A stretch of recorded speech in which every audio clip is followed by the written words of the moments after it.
Hello everyone, welcome to iTech Mass. आज है 6 फरवरी 2021 और 6 फरवरी 2021 से जितने भी करंट अफेयर्स के क्वेश्चन बनेंगे उसका हम डिस्कस करेंगे और इससे जुड़े इम्पोर्टेंट फैक्ट भी बताएंगे। अगर आप हमारे चैनल पर नए हैं तो इस चैनल को सब्सक्राइब करें, लाइक करें और दोस्तों में शेयर करें। और अगर आपको पीडीएफ चाहिए तो पीडीएफ हमारे चैनल के डिस्क्रिप्शन बॉक्स में मिल जाएंगे, तो आप वहाँ से आकर पीडीएफ डाउनलोड कर सकते हैं। चलिए शुरू करते हैं। फर्स्ट क्वेश्चन है, केंद्र सरकार ने सीबीआई के अंतरिम निदेशक के रूप में किसे नियुक्त किया है? सीबीआई ने निदेशक के रूप में प्रवीण सिन्हा को नियुक्त किया है। कार्मिक मंत्रालय के तहत कार्मिक और प्रशिक्षित विभाग ने प्रवीण सिन्हा को 3 फरवरी 2021 को तत्काल प्रभाव से केंद्रीय जांच ब्यूरो सीबीआई के अंतरिम निदेशक के रूप में नियुक्त किया है।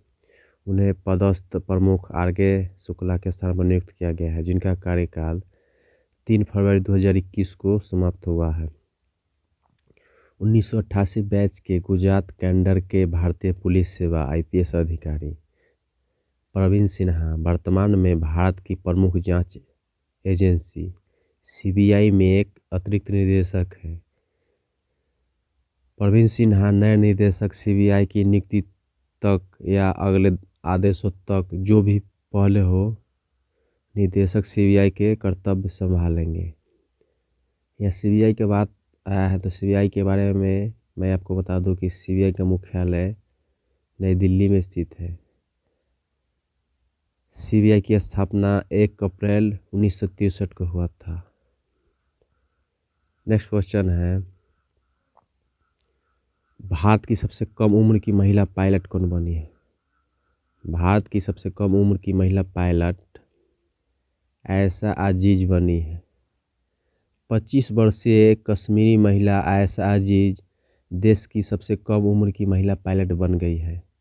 वह 2011 में 15 वर्ष की आयु में लाइसेंस प्राप्त करने वाली सबसे कम उम्र की छात्रा पायलट बन गई थी। 25 वर्षीय महिला जो देश की सबसे कम उम्र की महिला पायलट है, वह प्रेरणा का स्रोत है और कई कश्मीरी महिलाओं के लिए सशक्तिकरण का प्रतीक भी है। आयशा अजीज के बारे में मैं आपको बता दूं कि वर्ष 2021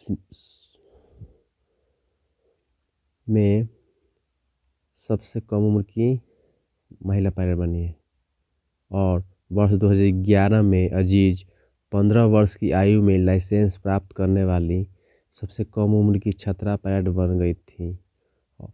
और अगले वर्ष रूस के सोकोल एयरबेस में MiG-29 जेट उड़ाने के लिए प्रशिक्षण प्राप्त किया। बाद में उन्हें बॉम्बे फ्लाइंग क्लब BFC से विमानन में स्नातक किया और 2017 में एक वाणिज्यिक लाइसेंस प्राप्त किया।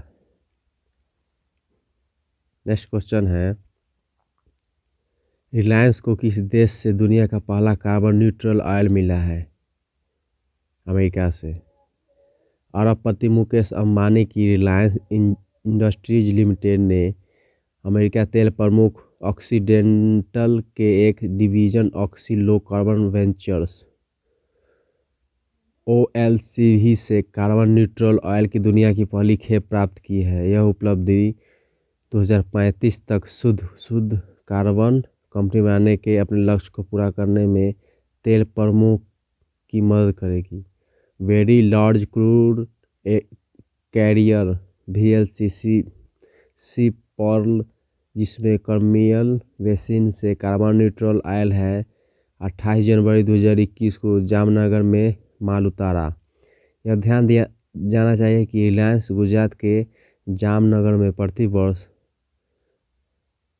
68.2 मिलियन टन की क्षमता के साथ दुनिया का सबसे बड़ा एकल स्थान तेल शोधक परिसर संचालित करती है।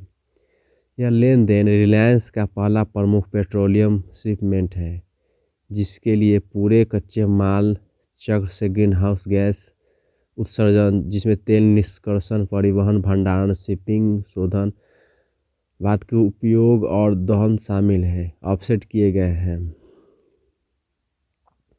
नेक्स्ट क्वेश्चन है, भारत EIU लोकतंत्र सूचकांक में किस स्थान पर है? 53। 2020 लोकतंत्र सूचकांक की वैश्विक रैंकिंग में 167 देशों में से भारत 2 स्थान खिसककर 53वें स्थान पर आ गया है। सूचकांक में भारत का समग्र स्कोर 0 से 10 के पैमाने पर 6.61 है। भारत को त्रुटिपूर्ण लोकतंत्र के रूप में अंगीकृत किया गया है। Democracy index the economics intelligence unit EIU द्वारा जारी वैश्विक रैंकिंग है जो दुनिया भर में लोकतंत्र की वर्तमान स्थिति का एक स्नैपशॉट प्रदान करता है। EIU सूचकांक के बारे में मैं आपको बता दूं कि इस सूचकांक में नॉर्वे शीर्ष पर है। आइसलैंड, स्वीडन, न्यूजीलैंड और कनाडा इस सूची में शीर्ष 5 देश हैं। 167 देशों में से लोकतंत्र सूचकांक ने 23 देशों को पूर्ण लोकतंत्र, 52 को त्रुटिपूर्ण लोकतंत्र और 35 को संकर शासन और 57 को सत्तावादी शासन के रूप में अंगीकृत किया है। द इकोनॉमिक्स इंटेलिजेंस यूनिट का मुख्यालय लंदन, यूनाइटेड किंगडम में है। The economics intelligence unit parent संगठन इकोनॉमिक ग्रुप है और द इकोनॉमिक्स इंटेलिजेंस यूनिट की स्थापना 1946 में हुआ था। नेक्स्ट क्वेश्चन है, चौरी चौरा शताब्दी समारोह का उद्घाटन किसने किया? नरेंद्र मोदी। प्रधानमंत्री नरेंद्र मोदी ने वीडियो कॉन्फ्रेंसिंग के माध्यम से 4 फरवरी को चौरी चौरा घटना के शताब्दी समारोह का उद्घाटन किए। 4 फरवरी 2021 को देश की आज़ादी की लड़ाई एक ऐतिहासिक घटना चौरी चौरा घटना के 100 साल पूरे होने पर किया गया है। इस आयोजन की शुरुआत करने के लिए PM ने चौरी चौरा की घटना को समर्पित एक डाक टिकट भी जारी किए हैं। उत्तर प्रदेश की राज्य सरकार ने शहीदों की याद में राज्य के सभी 75 जिलों में 1 वर्ष के समारोह की योजना बनाई है। यहाँ मैं आपको बता दूं कि चौरी चौरा घटना क्या है।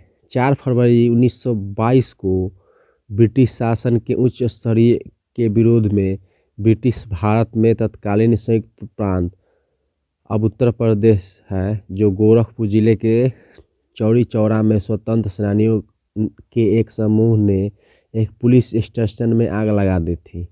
इस घटना में 22 पुलिसकर्मी और 3 स्वतंत्रता सेनानी की मृत्यु हो गई थी। इस घटना के लिए 19 स्वतंत्रता सेनानी को मृत्युदंड दिया गया था।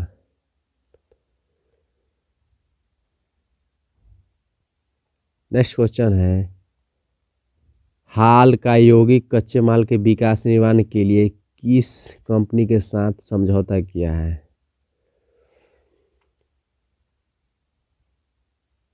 मेधावी के साथ।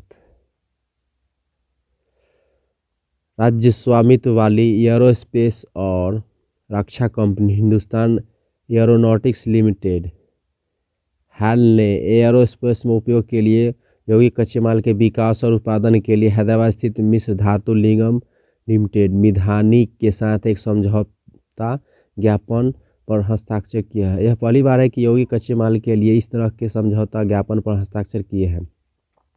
बेंगलोर में 4 फरवरी 2021 को एरो इंडिया 2021 के दौरान समझौता ज्ञापन पर हस्ताक्षर किए थे।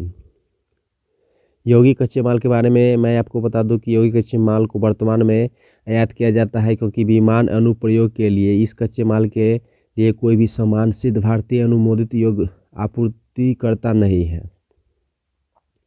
ये यौगिक कच्चे माल मुख्य रूप से प्रीपेड के रूप में light combat aircraft LCA, advance light helicopter ALH और लाइट कॉम्बैट हेलीकॉप्टर LCH और लाइट यूटिलिटी हेलीकॉप्टर LHH जैसे प्लेटफॉर्म में उपयोग किए जाते हैं। नेक्स्ट क्वेश्चन है, राष्ट्रीय सुरक्षा परिषद के नए अध्यक्ष कौन बने हैं? एस.एन. सुब्रमण्यम। श्रम और रोजगार मंत्रालय ने एस.एन. सुब्रमण्यम को 3 साल की अवधि के लिए भारत के राष्ट्रीय सुरक्षा परिषद (एनएससी) के नए अध्यक्ष के रूप में नियुक्त किया है।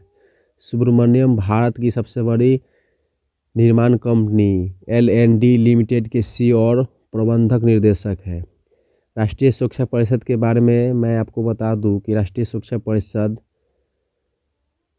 नई व्यावसायिक सुरक्षा, स्वास्थ्य और कार्यस्थल कोड 2020 OSH कोड 2020 के तहत कार्यस्थलों में सुरक्षा सुनिश्चित करने के लिए एक प्रमुख भूमिका निभाती है। नेक्स्ट क्वेश्चन है, पहला कोरोना मुक्त केंद्र शासित प्रदेश कौन बना है? अंडमान निकोबार। अंडमान निकोबार द्वीप समूह में कोविड-19 मरीजों की संख्या शून्य होने के साथ ही देश का पहला कोरोना मुक्त राज्य या केंद्र शासित प्रदेश बन गया है।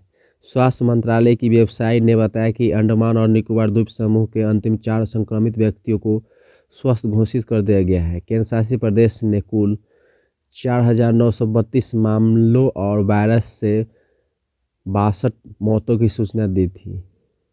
भारत के दैनिक मामलों में केरल का हिस्सा पहली बार 50% को पार कर गया है।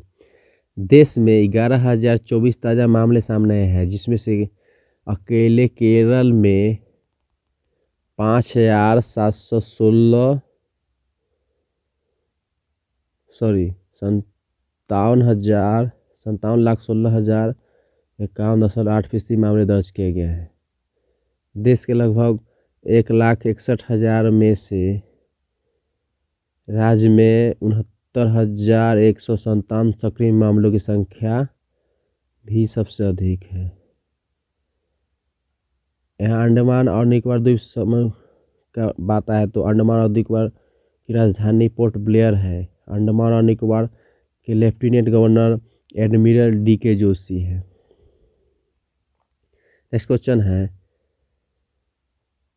हिंद महासागर क्षेत्र के रक्षा मंत्रियों के सम्मेलन का आयोजन किस देश ने किया? भारत ने एरो इंडिया 2021 के मौके पर हिंद महासागर क्षेत्र IOR के रक्षा मंत्रियों के सम्मेलन का आयोजन किया है। सम्मेलन एक संस्थागत, आर्थिक और सहकारी वातावरण में संवाद को बढ़ावा देने के लिए एक पहल है, जो हिंद महासागर क्षेत्र में शांति, स्थिरता और समृद्धि के विकास को बढ़ावा दे सकता है। सम्मेलन का विस्तृत विषय है हिंद महासागर में शांति, सुरक्षा और सहयोग। यह सम्मेलन उस समय भी हो रहा है जब भारतीय और चीनी सैनिक पिछले 8 महीनों से पूर्वी लद्दाख में एक कड़वे गतिरोध में बंद है। नेक्स्ट क्वेश्चन है, पहला ह्यूमन मिल्क बैंक कौन से राज्य सरकार के द्वारा खोला गया है? केरल 5 फरवरी 2021 को अपना पहला ह्यूमन मिल्क बैंक HMB खोलेगा। यह एक अत्याधुनिक सुविधा है और केरल के स्वास्थ्य मंत्री के शैलजा इसे एर्नाकुलम जनरल अस्पताल में खोलेंगे।